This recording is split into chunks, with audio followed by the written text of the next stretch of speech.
From College Station, Texas, it's the season finale between your Texas A&M Aggies and the visiting Texas Longhorns. Hello everybody, my name is Mitch Mason, so glad to be with you tonight. And boy, we have a fantastic hockey game ahead. Tonight has championship implications on the line. If Texas A&M should win either in regulation or in overtime, they would clinch their first ever TCHC regular season conference title. Texas, on the other hand, also has plenty to play for. They defeated the Aggies last night to force tonight's game. They need to win in overtime as well as have the University of Texas El Paso lose to Texas Tech. They're in action later tonight. A lot riding on tonight's game. Obviously, this also has implications for the conference tournament a week from now in Houston. The winner of tonight's game has the best shot at being the number one seed. Crowd already filing in. We're expecting standing room only here in Spirit Ice Arena, and it's going to be an exciting night of Texas A&M hockey. Stay right here. We'll have the starting lineups, the puck drop, and much more coming up right after the break. You're listening to Texas A&M Ice Hockey, presented by Black Dog Entertainment. Well, an excellent save by Kuhn on that last shot from Russell. Face off to Kuhn's left in the attacking zone for the Aggies. Puck drop, won by Russell. Russell passes back to the point. Kalen Clardy there for the Aggies. Clardy circling to the right of the blue line. Out of the slot was Fondrick. Fondrick in tight. Nothing available. Back to Russell. Russell wheels. Passes right to Clardy. Clardy loads up a shot. Score for the Aggies! Top shelf, glove side, past Sean Kuhn, and the Aggies lead it 1-0 here in the first period. All right, I'm here on the phone with a buddy of mine who I had the pleasure of working with this past summer. We were both interns for the Brazos Valley Bombers Baseball Club. Kyle Youmans is on the phone with me, and just to give you kind of an idea of who he is, he's a good friend of mine and someone who's paving his own path in the sports industry. He's currently a broadcaster for North Texas and Highland Park, also a writer for the Dallas Fanatic, and in the fall will be the voice for Sports Day Game of the Week on Fox Sports Southwest. Kyle, how you doing today? Man, I'm doing great. Just excited to talk some not Mavs. Let's talk some Stars and some Rangers this afternoon. Yeah, absolutely. Let's go ahead and get into it with the Dallas Stars. First of all, a tough loss for the Stars a couple nights ago to the LA Kings. A game where they really just looked outmatched. Is that loss to the Kings a sign of weakness for the Stars, or really just one game out of 82? I mean, with anything, you gotta take it with a grain of salt because, like you said, there are 82 games in a regular season. But I'd also have to agree with you in the fact that they looked outmatched, and that's the second game in a row that you can honestly say that they've looked outmatched. And I mean, the game before the All-Star break, whenever they were matched up against the Maple Leafs, I mean, they were down to that one 4-1, and against LA, you just didn't see any. It felt like there was just no rhythm on the attack, and they only got 28 shots on goal. Face-offs weren't an issue. They were 0 for 4 on the power play. It just seemed like every kind of momentum, or every little bit of momentum that Dallas had going into the All-Star break in terms of putting goals up on the board and finding a groove on the attack, it seemed like it went away. I don't think it's anything super serious. I mean, we've seen stretches where the Stars have been able to put together some not just decent games, but some outstanding games in a row. But we've also seen it to where they've fallen off as well. I mean, they had the stretch before the All-Star break where they won the 4 of the 5, and they beat Boston and Detroit and Buffalo, and then ended it up with like a 6-1 win, I believe, over the Florida Panthers. But the only thing that I would have to be worried about is just how close this race is overall. When all the teams in the Central Division are so close together, every game, even though it's out of 82, every single game matters, and it matters quite a bit, just because of the fact that you could lose 3 games in a row and you're all of a sudden out of playoff position, and you got to climb your way back in. Absolutely, yeah. The over the Christmas break, Luke and I were remarking how the Central Division just really got flipped on its head. You had a team like St. Louis at the very top over Christmas break. They dropped right into the middle of the pack. So the Central Division absolutely is just kind of a cluster of a bunch of competitive teams trying to get into the playoffs. Speaking of the offense, you talked about how they couldn't get into a rhythm against LA. In those instances, you really want your defense, obviously, to pick you up.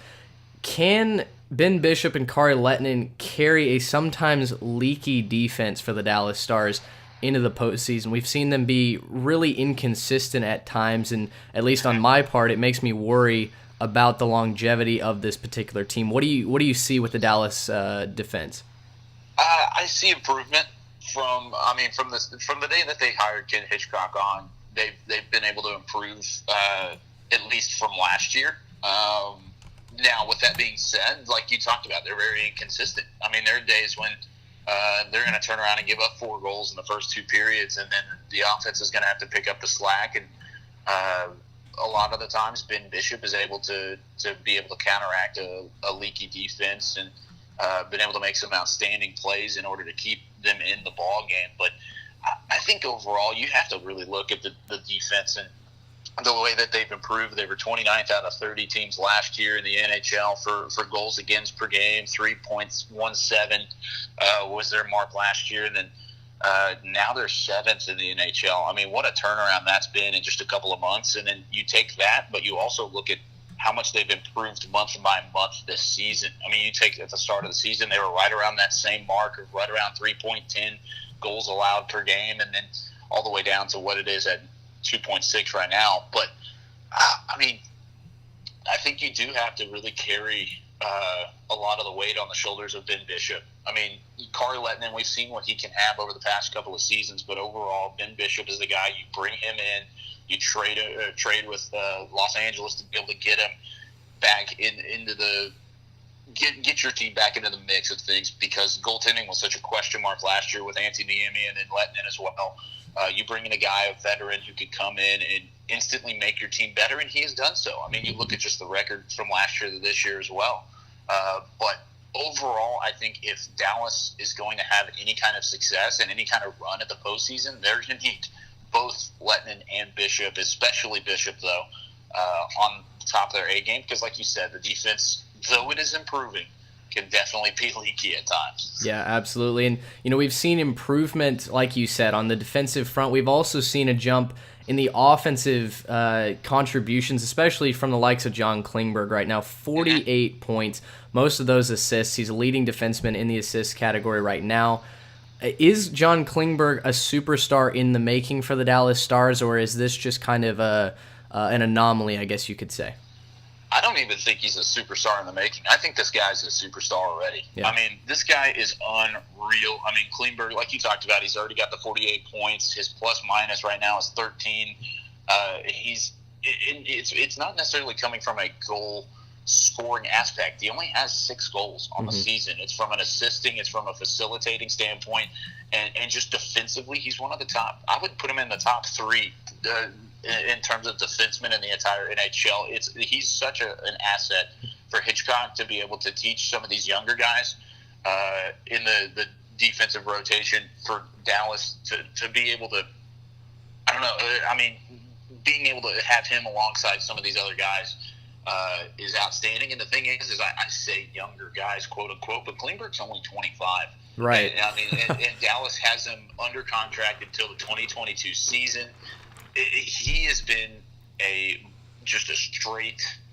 I'm trying to think of the word, but he's been everything that you've ever wanted, and he's not a huge cap hit right now either for the Stars. So he's a guy who you're going to have for a long time. He's a guy who's going to solidify that front line of your blue line, and he's going to be able to figure some things out defensively that I don't think Lindy Ruff would have been able to do last year, but now that Hitchcock is there and they kind of coincide with each other, I think he's definitely a superstar in the making, if not one already. Yeah, no, absolutely. I agree 100%. If you're out there looking to invest in a Dallas Stars jersey, the number 3 on the green sweater would definitely be a good investment. Yeah, it definitely would be. Yeah, and, like you said, He's electric. He's fun to watch. He's a facilitator and, improving every single day on that defensive side. Let me ask a follow-up question with that defensive aspect in mind. A lot of controversy right now, especially on Twitter. If you follow Mike Heike and all of the Dallas Morning News, surrounding Julius Honka and the contributions or lack thereof that he's been able to make simply because of playing time. What's your opinion on Hitchcock's use of Honka? Is it not enough? Does he have the right game plan in mind with preparing him to take the next step and really be a contributor at the NHL level, or is he just simply wasting his talent? Oh, man, that's such a tough question because you don't really know what's going on inside of the head of Right. Ken Hitchcock and what's going on there. But I think Honka's a guy who, like Klingberg, could come up at a young age. He's only 22. He's a guy currently he's paired with Stephen Johns in that third line, and I really think that he could be some kind of a game changer throughout the rest of the season and see some more playing time. But I also think the reason why Hitchcock is so hesitant to give him that playing time is because of the lack of a defenseman in Mark Method right now, and how Method's been hurt and just kind of in and out of the lineup. He's mostly been inactive already. He's missed 30+ games. Right. I don't know if it's because Honka's not performing or lack thereof over the last couple of weeks or months or so, or the season really. But I also think it's kind of it's just a hesitation from Hitchcock because Method hasn't been there and he hasn't been around, and you don't really know where those guys are going to plug in and where the puzzle pieces are going to fit together as a defense as a whole, especially whenever there's so little time left in the season to try and make a run and fight for playoff seeding. Yeah, absolutely. I think you hit the nail on the head there. It seems to me that there's definitely hesitation from Hitchcock. I mean, right now the machine is definitely moving forward, and I mean, in large part the Stars are winning. They're right there in the thick of the playoff race. So I think in my mind it certainly seems like Hitchcock is kind of going with what works right now. But we'll see what he does with Honka, if not this season, going into next season. And hope that the Dallas Stars can make a playoff run. Goodness, I hope so. I mean, they're going to have to. It's going to be another tough one tonight against who they play tonight. I think they play Arizona tonight. Yeah, Arizona. That's not necessarily a tough one on paper, but you never know. We will definitely see, and I'll be rooting on. Let's go ahead and move over to the Texas Rangers with the time that we have left. You just wrote an article for the Dallas Fanatic the other day talking about a potential move that the Rangers could make for Jurickson Profar. Obviously, a lot of talk the last few seasons over whether or not the Rangers will trade Profar. Profar obviously has come out and said, I want to be a starting shortstop. The Rangers aren't going to give me that opportunity, at least right now with Elvis Andrus. So kind of break down that article for us here. Why do you think that the Yankees would potentially be a good suitor for Jurickson Profar? Well, overall, I mean, like you just talked about, Profar is such a big trade chip, and he's kind of dealt with injuries and then failed expectations alongside those injuries during his time in Arlington. He hasn't necessarily lived up to the hype that a lot of people had for him as soon as the Rangers drafted him and got the rights for negotiating his contract. But the reason why I think the Yankees would be the number one fit for him is just because, one, the Yankees have been remotely interested in Profar and have discussed these trade talks with him. They had a couple big talks at the winter meetings this past year between the two sides, just maybe Profar one way, and also other New York team, the Mets, talking about maybe just a Profar for a Matt Harvey type of deal. But I think if the Rangers are going to trade Profar, they need to go for pitching, whether it's a starter or another reliever or a couple prospects that are both. And the article that I wrote, you can find it at DallasSportsFanatic.com.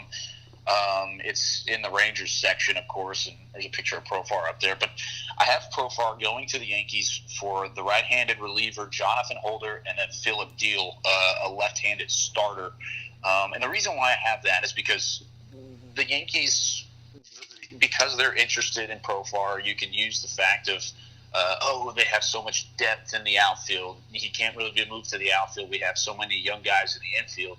Well, the thing is we all know the risk of having young players in the middle of the infield. I mean, we have Rugen Odor, who, even though he hits 40 home runs a year, he strikes out 250 times. I mean, you understand the difference between a solidified infielder and then a good idea of an infielder. And I think Profar could come in and be a solidified infielder in the major leagues if he got significant playing time.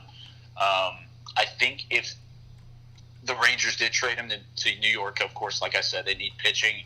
And I talked about Jonathan Holder. He was the first one that I really wanted to – he's the one that I really want out of this trade as opposed to Philip Deal just kind of being in there as well. He's 24 years old. He's already been in the major leagues for a couple different occasions and had a cup of coffee in the majors. Over 37 games with the Yankees, he's had almost 40 innings pitched. He's underneath a 4 ERA with 40 strikeouts and 8 walks. That's what I like to see from a young pitcher, is a strikeout to walk ratio. And he's been able to do that, especially in the back end of a bullpen that's already pretty stacked. He's not going to see time in the major leagues if he stays in that Yankees organization. So I think if the Yankees wanted to get rid of somebody, he would be one. They were already talking about him not making the 40-man roster. So why not ship him off and get a guy who can make the 40-man roster like Jurickson Profar? The other thing about Jonathan Holder is that he's just a big physical right-hander. Right. He's 6'2", 235 pounds. He's a 3-pitch reliever with a fastball right around 96. It's got some sink heading into a right-handed hitter, and his curveball complements that big league-esque type fastball. And then that's his go-to pitch, and then he also has a pretty nice changeup as well. So I love that for the Rangers as a setup guy. I mean, if you look at the Rangers right now, their bullpen, it's mediocre to say the least. I really would like the Rangers to have some kind of move in terms of trying to open up that bullpen and get some extra guys, maybe younger guys, in there, because right now, I mean, Tony Barnett's your setup guy, and I don't know about trusting Tony Barnett to be a guy who can come in ahead of a Matt Bush or whoever they're going to put at a closer position. We never know with Jeff Bannister, right? But I think having a young guy there would be great. And then Philip Deal, he's a guy who he's pitched 43 games in the minors so far. He's 14-3, a sub-3 ERA, 226 opponent's batting average, and then that strikeout to walk ratio, not as good, 101-28, but he's had 5 starts. Those were his last 5 appearances, so the Yankees starting to transition him from the bullpen into a starting role. I think he could really be something special later on down the road. He's not an instant major leaguer by any means. He's still in single A with the Yankees and the Charleston River Dogs, but I think he could definitely stand up and be a definite addition that the Rangers could look toward the future to, especially since they've traded away some of their top pitchers in the last couple of years, like a Dylan Tate, who's now in the Yankees organization. So I think there's different levels that the Rangers need to be looking at, and this way they get an instant reliever that you can put in your major league bullpen, and then you also get a guy who can add some talent to your farm system. Yeah, absolutely. I agree 100% with that. I don't think that there's anything this season that screams immediate success with the roster that we have looking forward. You look at the pitching rotation, you have Doug Fister, you just signed John Neese, obviously bringing in Mike Minor. Just kind of a cluster of guys that are really just going to be warm bodies, it certainly seems like, in the rotation. I don't think that the Rangers are going to have a terrible rotation, but at the same time, it's not a rotation that's going to go out and challenge the likes of Keuchel, Cole, and Verlander for the Astros by any stretch of the imagination. No, by no means. I mean, I feel like the starting rotation has, however, improved just from this season. You add a Mike Minor, a Matt Moore, and a Doug Fister. Mm-hmm. Those are 3 guys that can be solid in the middle of your order, and then you have Martin Perez, who got hurt wrestling with a bull. And so, I mean, there are guys that are able to be in the starting rotation that are going to have some success, but it's whether or not those guys work out the way that you exactly want them to work out. Yeah, no, absolutely, I agree. All right, final question before I let you go here. The big hole in the Ranger roster right now, at least from my standpoint, certainly seems to be center field. Obviously, you're former top prospect in Lewis Brinson was just a part of the Christian Yelich trade. He's now in Miami. And the Rangers really don't have anybody at the major league level that's just a true center fielder. You have Leotis Taveras down in the minor leagues who projects to be that future, franchise outfielder. But right now, do you think Delino DeShields has the defensive capabilities to lock down center field for the Rangers? I think so. I mean, I'm a big fan of Delino DeShields, what he can bring to the table. He's one of the fastest guys in the entire American leagues, if not the majors. I don't think fielding is necessarily his downfall. I think his downfall would be at the plate and at the dish, what he can do. He's going to hit probably ninth in the order, which Willie Calhoun will be right before him. And if Willie Calhoun can be what a lot of people think Calhoun can be for the Rangers as a prospect coming in, and now I guess he's only 20 games into his career, so still his rookie season. Sure. I think Delino, who came up, like we all know, a couple years ago, a little bit prematurely, I believe, has been sent back down since then, played a lot of time in Round Rock, got a lot of growth potential and growth time down there in AAA, and then now that he's back up and he could be a for sure everyday center fielder, I think he's a guy who can definitely field the position for sure. The only thing with that is you've got some guys behind him like a Jurickson Profar, if he doesn't get traded, who can also play the outfield. You can. I'm not saying put Profar in center field. I would probably move over Mazzara, maybe even move over Chu and put him in center field, which nobody really wants that to happen. But I think he's really your best shot in terms of fielding the position. He's definitely got the speed. I think he has the glove. It's just whether or not he's going to be able to perform from the plate in order to justify having him as your everyday center fielder. Sure.